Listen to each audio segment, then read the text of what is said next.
marhaban bi dzikrillahi ta'ala qurrata a'yunina bika ya Rasulullah. Saya ulangi, marhaban, ikuti, marhaban bi dzikrillahi ta'ala qurrata a'yunina bika ya Rasulullah. Marhaban bi dzikrillahi ta'ala qurrata a'yunina bika ya Rasulullah. Marhaban bi dzikrillahi ta'ala qurrata a'yunina bika ya Rasulullah. Itu doanya ya, jadi bukan hanya sekedar mencium kedua jari, tapi ada doanya, marhaban bi dzikrillahi ta'ala qurrata a'yunina bika ya Rasulullah. Ya. Cium. Kalau itu apa? Azan. Orang dengar azan, lakukan hal tersebut, kemudian baca tadi marhaban bi dzikrillahi ta'ala qurrata a'yunina bika ya Rasulullah. Apa kata Nabi? Fa ana syafi'u yaumal qiyamah. Aku akan menjadi syafaat bagi orang tersebut, wa qaiduhu ila yamil atau wa qaiduhu ila jannah, dan akan menjadi petunjuk, kalau bahasa kita guide, menuju surga. Masya Allah. Mungkin di antara kita yang sudah ngamalin banyak, cuma nggak tahu hadisnya, nggak tahu dalilnya. Dengan tahu dalilnya, dengan tahu hadisnya, kita nambah berkah ilmu. Setiap peribadatan yang kita tahu jadi berlipat ganda pahalanya. Amin. Ya. Jadi kalau dengar anak jangan ngobrol. Kemudian waqala sallallahu alaihi wasallam idza kana jaa waqtul adzan, apabila datang waktu adzan, futihat abwabus samai, dibuka pintu-pintu langit, wastujibat doa, dan diijabah doa.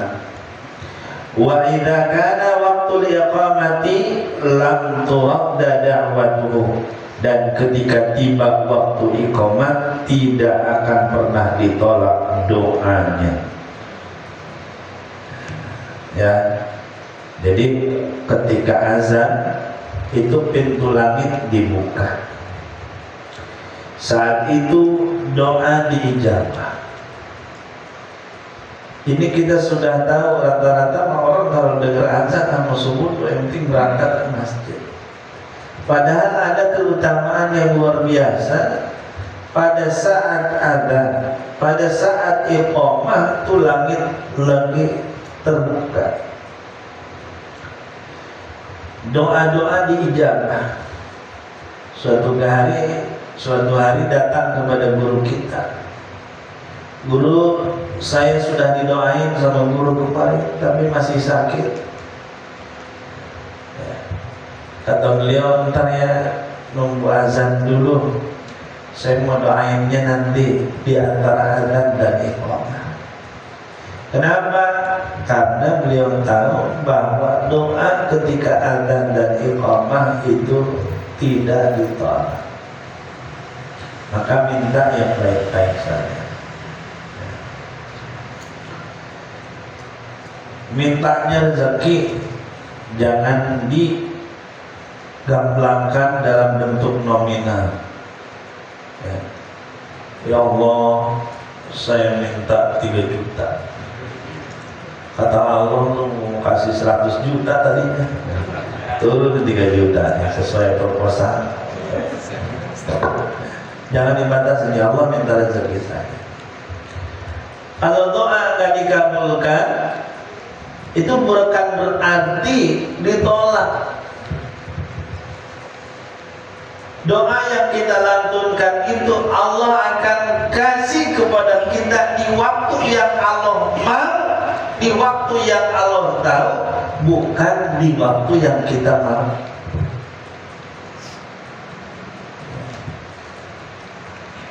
Ini Allah yang tahu lahir batinnya kita, lahir batinnya kita Allah tahu. Ini orang tua kita saja, orang tua kita kan tahu lahirnya kita, tapi lahir apa batinnya nggak tahu. Dia aja kalau ada anak minta sama bapaknya, Pak, itu saya nonton film, di film jago banget, film kungfu ada samurai, Pak, beliin samurai dong. Kata bapak, ya ntar dibeliin. Bocah baru SMP, kalau dibeliin dibekal, ditunda tuh sama orang tuanya, nanti sudah bisa membedakan mana baik dan benar baru dikasih. Dan tahu maslahatnya buat apa beli samurai. Lontong-lontong maka butuh samurai. Ya, yang beli ayam gak butuh samurai. Apalagi kurban buat samurai ribut. Yang beli pakai samurai udah susah. Ya. Itu orang tua tahu kadar kebutuhan kita, kapan ngasihnya, ataupun antar aja dah, biar dia mampu beli sendiri. Kadang-kadang orang tua seperti itu. Ini Allah yang Maha tahu. Tahunya sir, batin kita juga tahu, maka Allah akan mengabulkan di waktu yang Allah tahu bahwa itu lebih maslahat bagi dia, bukan di waktu kapan kita mau. Gak sih enaknya, pengen sekarang berdoa, besok kalau bisa kontan pakai jentek, pengennya begitu. Padahal yang Maha tahu Allah, bukan kita. Makanya kita mah gampang banget ngomong, ya Allah, gua dari dulu berdoa kayaknya ditolak, gak ada yang diterima, Masya Allah. Ya. Pahala itu dikumpulkan buat kita, ternyata lebih baik diberikan di surga, kan alhamdulillah.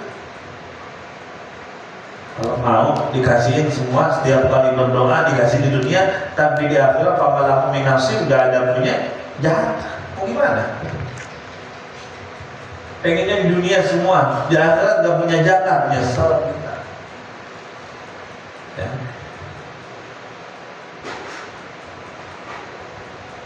Jadi doa-doa itu harus diawali dengan minta kebaikan akhirat. Ya Allah, nas'alukal afiyah, ya, fid dunya wad din, ya, atau fid din, ya, minta kebaikan dunia dan akhirat. Jangan minta dunia mulu. Ya. Jadi biar kita dikabulkan sama Allah, tidak hanya di dunia saja, tapi di akhirat kita dapat. Dan di riwayat yang lain dikatakan, wa qala sallallahu alaihi wasallam qala indal adzan marhaban bil qailina ahlan, marhaban bis sholawati ahlan. Jadi ada yang riwayat yang lain yang mengatakan man qala indal adzan, orang kalau adzan ngomong kayak gini, marhaban bil qailina ahlan, marhaban bis sholawati ahlan, itu doanya kayak gitu. Kata Allah lahu ta'ala al-fahasanah, 1000 kebaikan, dan dihapuskan 1000 kejelekan, dan akan diangkat 1000 derajat. Ya. Ikuti. Marhaban bil qailina adlan, marhaban bil qailina adlan. Ada yang tukang tulisnya nanti di share di grup itu. Ya.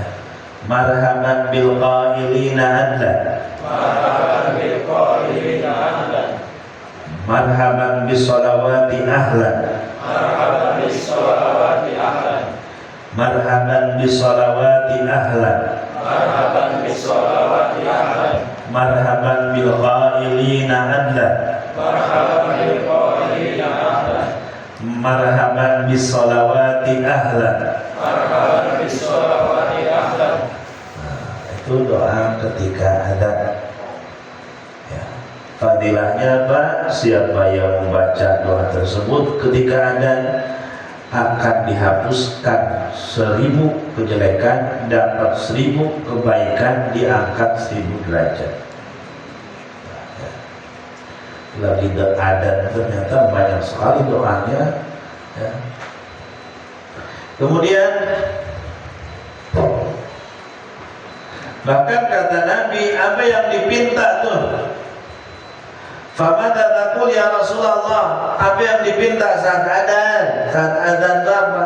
Sallallahu al-afiyah fid dunya wal akhirah. Minta kebaikan, keselamatan dunia akhirat.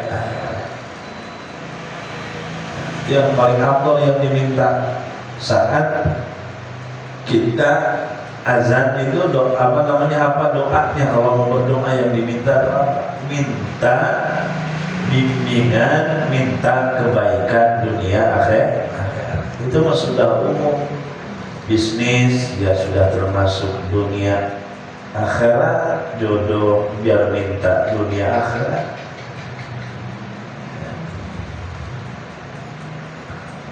Kemudian kata Nabi, man sami'al adzan wa lam yaqul mithla ma qala al-mu'adzin fa innahu yumna'u minas sujudi yaumal qiyamati idza sajada al-mu'adhdhin.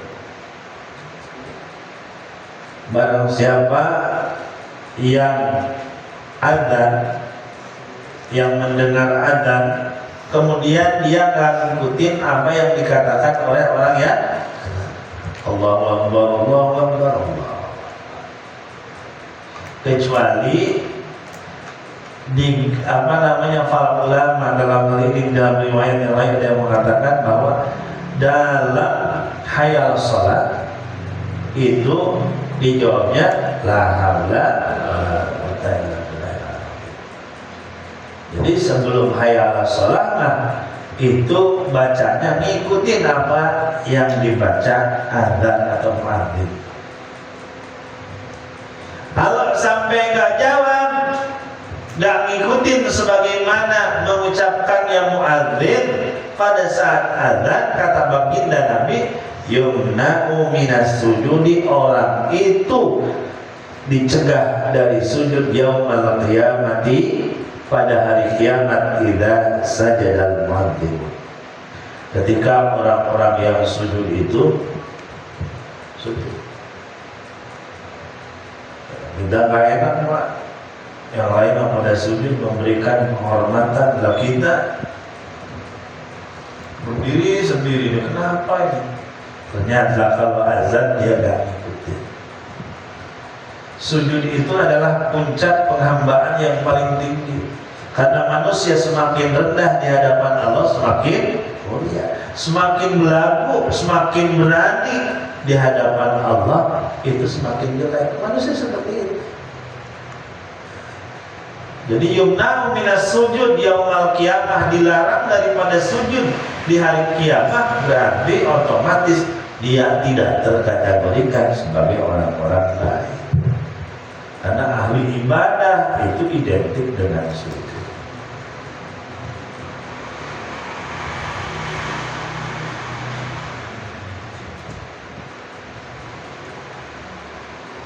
Dimana kalau lagi di WC, jangan langsung dijawab. Sudah keluar WC, jawab. Allahu Akbar, Allahu Akbar. Ya Allahu Akbar. Gak boleh. Mentang-mentang deket di sini sama samping, gak boleh di WC. Doa-doa yang dibacakan ketika kita masuk WC itu dibaca dengan lirih, jangan keras. Allahumma inni a'udzubika min al-khubuthi wal khaba'ith. Teriak-teriak nggak bisa. Seukuran didengar dengan diri sendiri. Jadi kalau sudah keluar, hendak kalaupun sholat jangan, ya, jangan jawab kalau ada. Nanti beres sholatnya baru jawab. Misalnya sholat sunnah kan, ya, nanti beres sholatnya jawab. Kemudian makruh orang yang azan tidak punya wudu. Misalkan wudu ya, azan sambil nunggu jamaah dia wudu dulu dia. Wudu dulu. Saya wudu dulu sebelum komat. Beresin dulu. Ya. Wudu yang beres baru dia azan. Karena nanti disunahkan setelah azan itu duduk.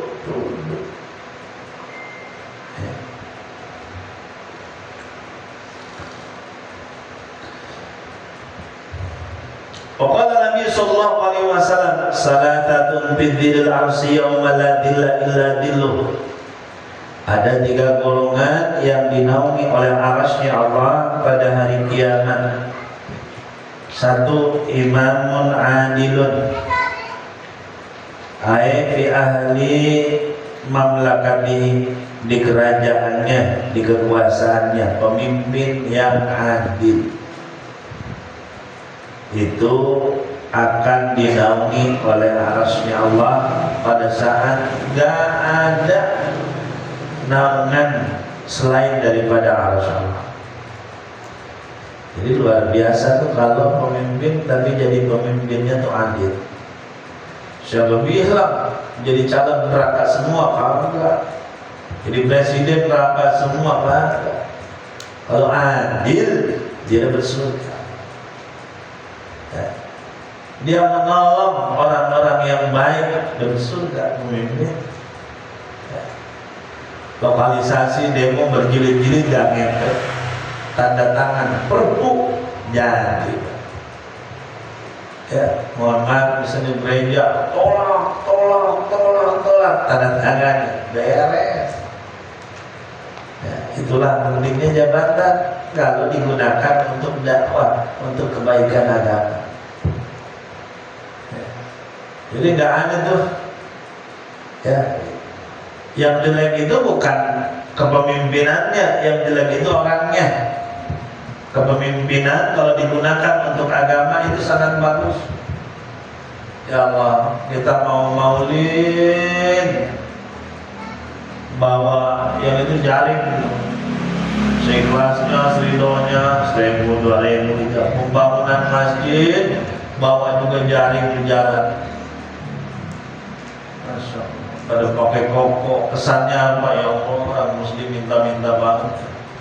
Coba kalau pemimpin kita pada mengutamakan agama, masuk ada pembangunan masjid ditanya butuh pengeluaran berapa Pak? Silakan diajukan saja, nanti yang penting dilaporkan. Makanya milih pemimpin yang baik, ya, ikhlas lillah ta'ala, niatkan untuk memilih pemimpin yang baik. Cari ilmu sebaik-baiknya, bahwa bismillah saya ikhtiar, mudah-mudahan saya milih pemimpin yang baik, mudah-mudahan jadi ibadah. Jangan karena ego-egoan. Kamu dari dulu orang partai kebo dari dulu. Pokoknya mau siapa baik presidennya, saya kebo. Atau saya mau dari dulu juga dukungnya yang ini. Udah pokoknya sampai kiamat dulu saya begini gitu. Jangan gitu, niatin saja lillahi ta'ala. Ya Allah, ikhtiar saja ini ikut yang baik, ikut ulama. Lompongan kalau bilang kepemimpin harus adil, ikut ulama. Lompongan milih demikian. Iya dah, ikuti ulama. Kalau dianggap menguntungkan, iya. Contoh kata ulama menyerukan, go naikkan gaji, update status, tegak lurus ikuti para ulama. Masya Allah. Pemilihan presiden, pilih calon, agama mau dibawa-bawa. Masya Allah. Ya gitu kita mah. Ya. Jadi jangan sampai kita ini kalau urusannya kemaslahatan kita udah nggak denger sama yang namanya ulama. Ya, hati nurani kita mesti ngomong yang baik tuh ini. Nah, walaupun ego kita kuat, ya, ego kita kuat, tapi hati nurani nggak akan pernah ngomong yang baik yang ini. Oh, Sandi ambil di 100 Pak, yang baik kita tahu pas sendiri. Debat itu hanya lip service, hanya basa-basi kita. Aslinya mau tahu sebenarnya. Kadang-kadang ego yang nggak mau kalah. Gua kalau kalah dibully masalahnya. Di grup pada kampanye, ini pendukung ini kick, nah, keluarin dari grup.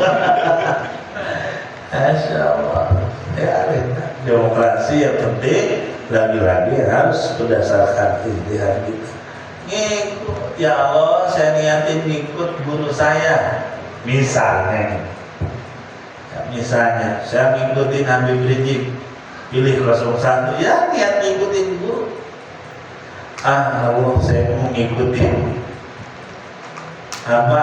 Habib Lutfi, milihnya nomor 2. Pilih si gemoy itu. Pilih nomor 3. Saya ngikutin Kiai Abu yang mau tadi. Silakan. Niat ngikutin guru. Tapi kalau udah mencolok ke depan mata kurangnya, ya udah, hati nurani kita gak akan pernah bohong. Ya. Jadi kalau niatnya saya mengikuti ulama, mudah-mudahan saya ikuti ijtihadnya ulama, ikut 01, ikut 02, ikut 03. Ya, gitu aja. Ya. Dapat pahala loh ibadah. Berantem kan? Berantem. Insya Allah. Saya mau nih katanya 01 dimulai sini, mau yang masuk yang lain. Masya Allah. Jangan gitu ya. Takutnya nanti ada intelnya nih. Ya. Biasanya di wilayah kita ini Betawi masih seragam. Wilayah Jawa punya seragam sendiri. Wilayah Jawa Barat punya seragam tersendiri. Kita kalau ngomong di sini sudah pasti tetangga depan ditanya milih mana, sama. Coba ke Jawa, Pak milih sama juga dia, cuma yang lain sama. Ke Jawa Barat juga sama. Tanya, Pak milih siapa? Milih siapa? Sama. Karena circle kita, lingkungan kita pasti sepakat. Ya. Pergaulan kita, orang kota biasanya medsosnya kuat. Ya. Jadi tahu informasi, orang kampung nggak ngerti. Yang penting bansos lancar, kayak gini nih. Kalau Ian katanya saya lagi nunggu makan siang gratis. Aduh, biar gak jajan di sekolah. Mau dapat susu ya. Oh ya.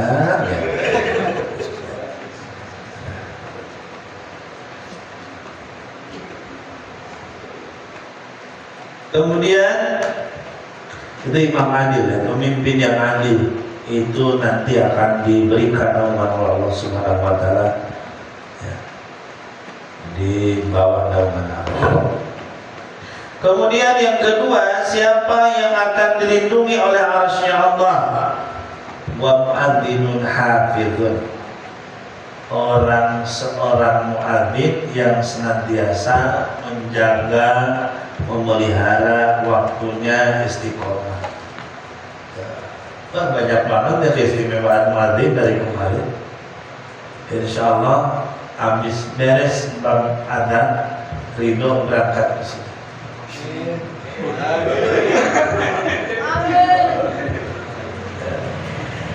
Insya Allah.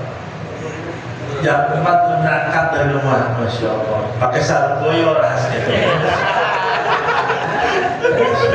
Babakak.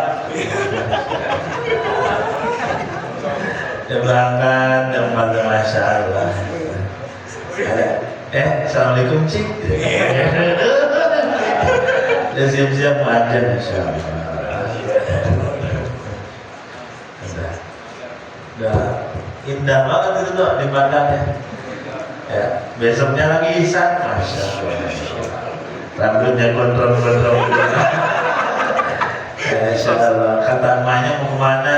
Itu lagi ibadah dulu mah. Aja tuh jam 4 berangkat. Keluar tuh ya jam 4, masya Allah, kata bapaknya, beli rokok. Allah, ya Allah, masya Allah. Gimana lo yang 76 habis? Kirain ikutin desa. Berangkat beli kopi doang. Namun bangun pagi dan kehabisan uduk. Dari bangun sampai tidur ini bikin perut aja bro. Pada maulid yang dipikirin bukan penceramahnya, bukan acaranya, bully kok.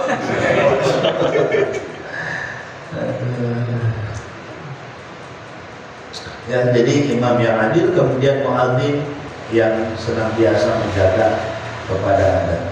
Dia harus tahu waktunya. Ya, harus tahu waktunya. Dan juga harus tahu peraturannya. Habis adzan duduk sebentar. Itu sunahnya seperti itu. Jangan berdiri, baik. Sholat sunnah juga berdiri lagi. Duduk sebentar.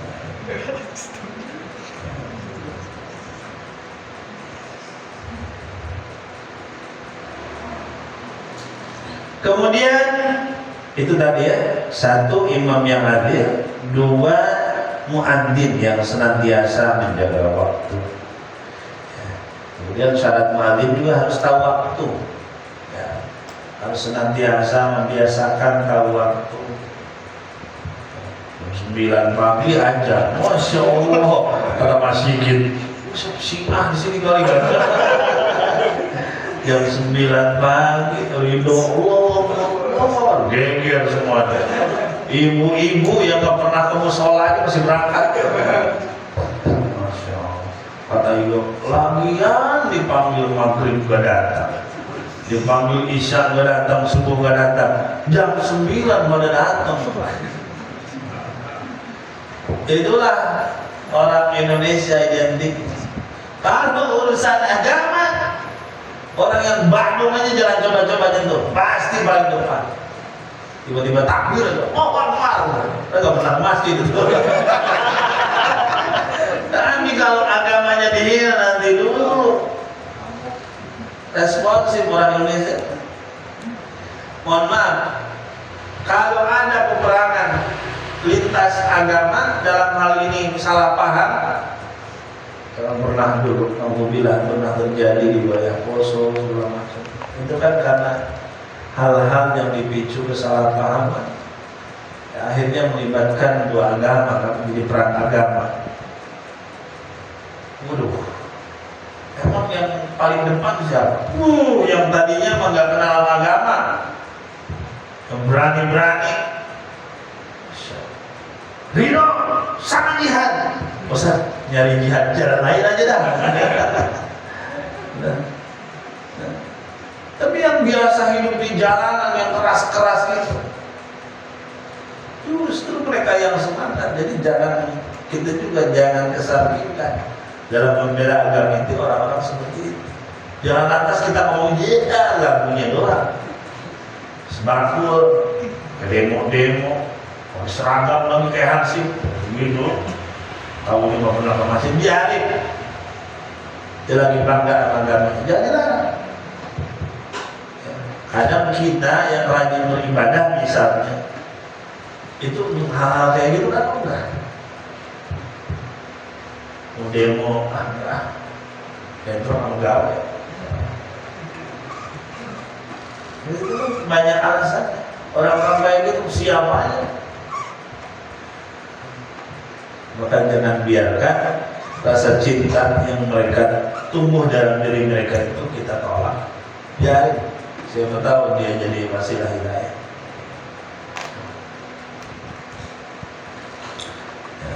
Kemudian yang ketiga, waqari'ul Qur'an yaqra'u fi kulli lailatin mi'atai ayatin. yang akan dilindungi oleh Allah di hari tidak ada naungan kecuali arasy Allah adalah orang yang senantiasa baca Quran setiap malam 200 ayat. Sulit. Ustaz yang ini mah azan atau azan 200 ayatnya kayak sebelum tidur susah. Azan lah, azan. Ya. Insya Allah nanti rebutan di sini ada. Rehat update status. Azan alimah jadwal buat.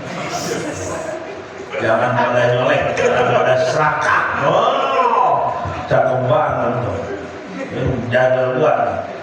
Dan pas kurban Allah ya baru update tuh. Update-nya gitu. Jadwal buat sekarang aja nih. Udah jangan dia ngambil. Subuh ketiduran. Aduh, libur. Nah, ini 200 ayat.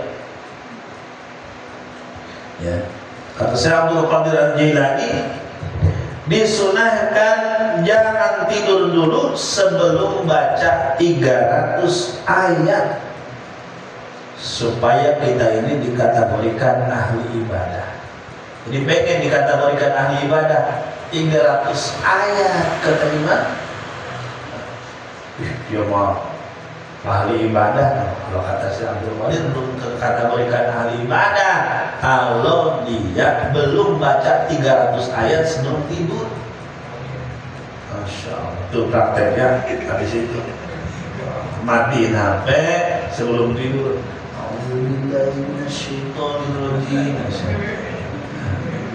Keren banget.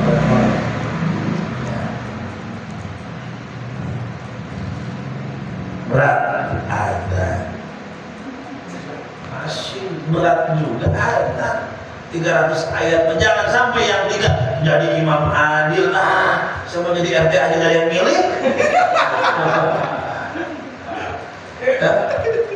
Udah ya, jalur azan aja jadi imam adil nggak bisa ada. Baca 300 ayat apalagi ada.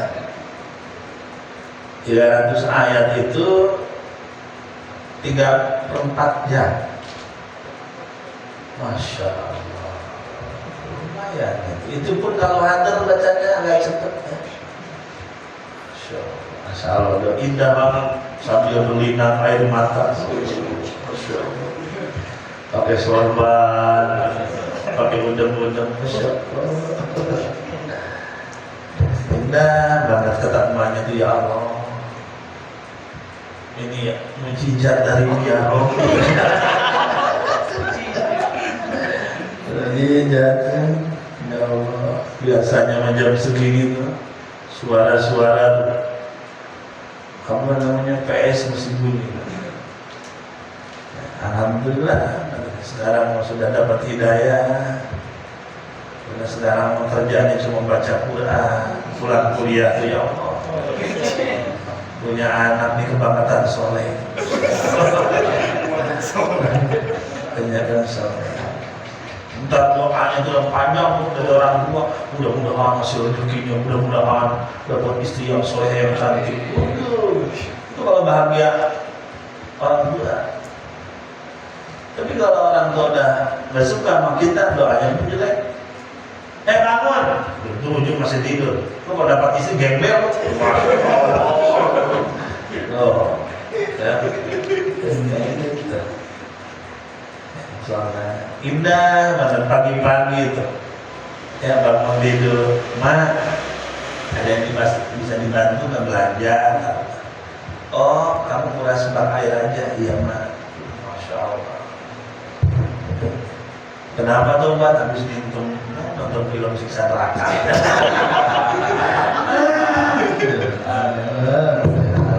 Bikin artis dong, nonton film siksa neraka, lu tobat. Jadi dia mah harusnya tuh real, padahal itu nggak ada sebuku-bukunya aja. Sebuku-bukunya Acan tuh dari siksa neraka tuh nggak ada di film neraka. Bentar lagi juga paling bisa di-download tuh. Tonton yang katanya serem itu nggak ada apa-apanya, nggak ada apa-apanya. Itu nonton berapa? Sejam, 2 jam paling lama, ribuan tahun awet. Kalau transit ribuan tahun itu mampir ribuan tahun mampirnya. Kalau mampir ngeri kan. Insya Allah kalau kita mah penduduk ahli surga semuanya. Dan mudah-mudahan jangan mampir dulu. Jangan mampir dulu ya Allah. Ya, kalau sampai 1000 tahun, oh Allah, 1000 tahun panasnya kayak gimana? Di kelas aja sekolah mati AC-nya sejam bisa. Lagi 1000 tahun godong kayak masak Indomie panas banget itu ya. Itu mah nggak ada bahasa yang yang mengilustrasikan itu ngeri, itu menyakitkan, nggak bisa digambarkan, saking sakitnya ya. Jadi jangan latahan, bagus kalau jadi wasilah misalnya nonton itu tobat tidak apa-apa, tapi jangan sementara. Keluar film baru entah pacaran lagi gimana film itu gitu. Insya Allah ya. Film jadi pelaut, kerjaannya laut, jadi nelayan mancing. Kebiasaan nonton Trans 7 itu mancing mania. Saya tanya, siapa ketuanya? Rehan Ustaz. Rehan yang modelnya Ihsan. Tapi gak apa-apa, hiburan masih positif ya, asal jangan jatuh ke kolam beneran aja. Tiba-tiba dibelokkan jatuh ya. Sayang kita lagi ya. Jadi imam yang adil, muadzin, kemudian dia membaca 200 atau 300 ayat sebelum dia tidur. Mampu nggak? Mampu, insya Allah. Jangan bilang siap banget gitu. Hati kita udah dibatasi sama diri sendiri. Yakinkan bahwa insya Allah bisa. Azan nanti mulai itu besok. Dan gini aja nih Ilka. Kalau azan di motor dulu aja berhenti dulu.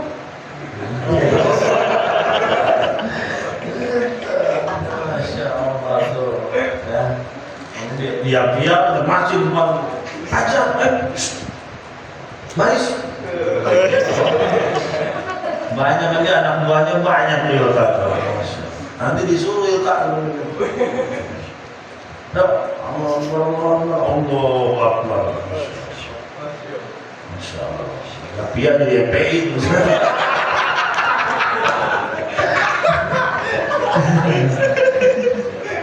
ya, mari kita berdoa.